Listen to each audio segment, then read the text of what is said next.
বলেছি নির্বাচনের দিনে একই দিনে আরেকটা ব্যালটের মাধ্যমে গণভোটের সেই রায়টা নেওয়া যাবে যে এই সংস্কারের মধ্যে ঐক্যমত্য কমিশনের কাছে আমরা যারা প্রতিশ্রুতিবদ্ধ হয়েছে সকল রাজনৈতিক দল সেই প্রতিশ্রুতির পক্ষে জনগণ আছে কিনা, সেই সনদের পক্ষে জনগণ আছে কিনা, হ্যাঁ অথবা না বলুন।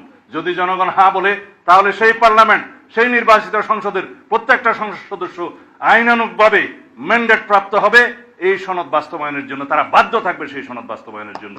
জানানো হয় সংবিধান সংস্কার পরিষদের শপথ গ্রহণ প্রসঙ্গেও নির্বাচিত সদস্যদের শপথ গ্রহণ অনুষ্ঠিত হবে।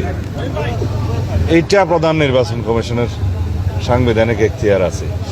এর বাইরে কি বললেন সংবিধান সংস্কার পরিষদ, এটা যদি কনস্টিটিউশনে ধারণ করা হয়, সেই মর্মে অ্যামেন্ডমেন্ট হয় এবং সেই শপথ পরিচালনার জন্য সংবিধানের তৃতীয় তফসিলে ফরম হয়, কে শপথ পাঠ করাবেন সেটা নির্ধারিত হয়, এতগুলো হয়ের পরে তারপরে হলে হতে পারে।